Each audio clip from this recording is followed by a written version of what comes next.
पता चला है कि विदेश मंत्रियों का जो परिषद की बैठक है उसमें ऑल पार्टी हुर्रियत कॉन्फ्रेंस के अध्यक्ष के दिए गए निमंत्रण के बारे में मीडिया रिपोर्ट्स हमने जो देखी है, आप उसी के बारे में जिक्र कर रहे हैं।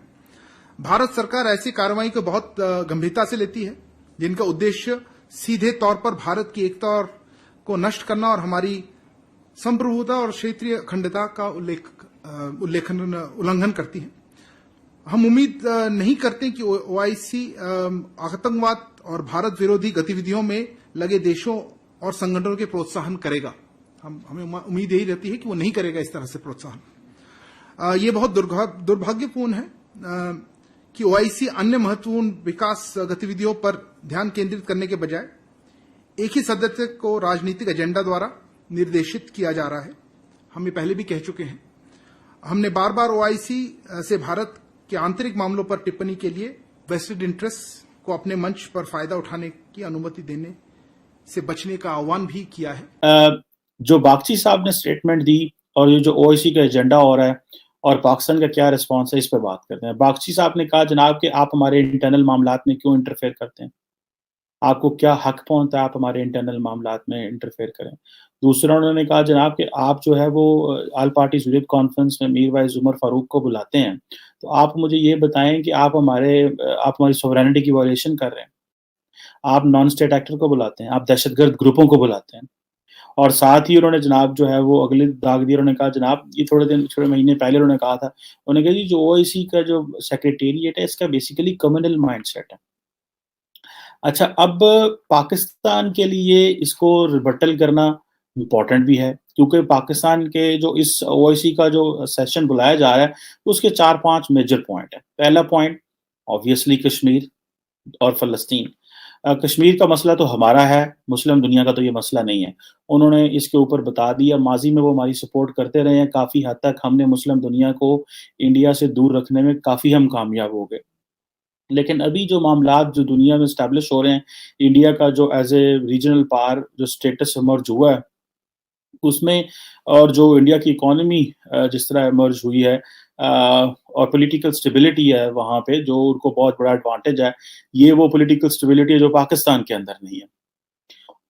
हम इस पॉलिटिकल स्टेबिलिटी को बेसिकली तरस रहे हैं 75 साल से।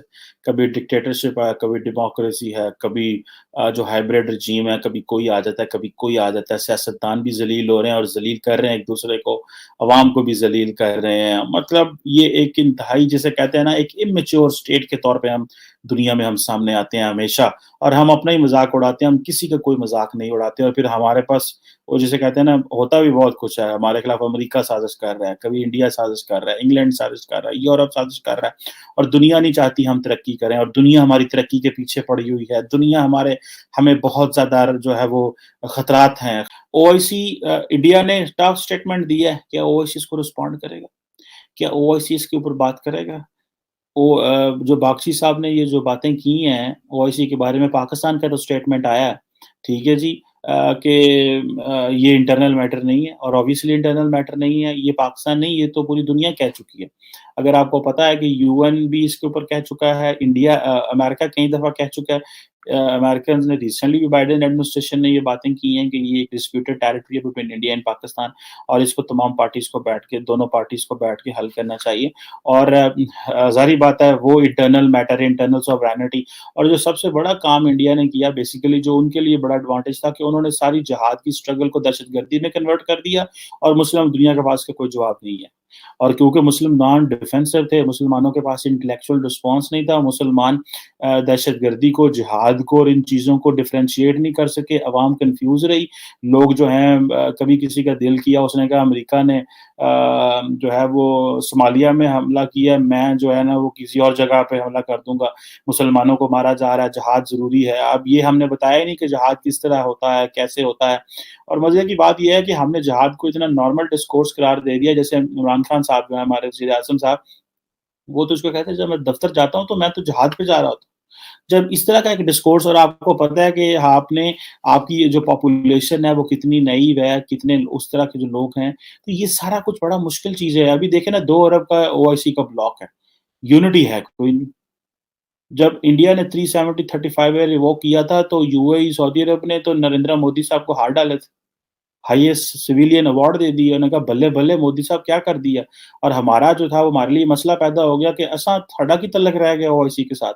जिस मुल्क ने हमारे डिस्प्यूट हमें हमारा जो है वो सबसे बड़ा नुकसान किया हुआ है कि वो कश्मीर के, हमारी तो सारी इंडिया के साथ ताल्लुकात कश्मीर के ऊपर ही खराब है ना।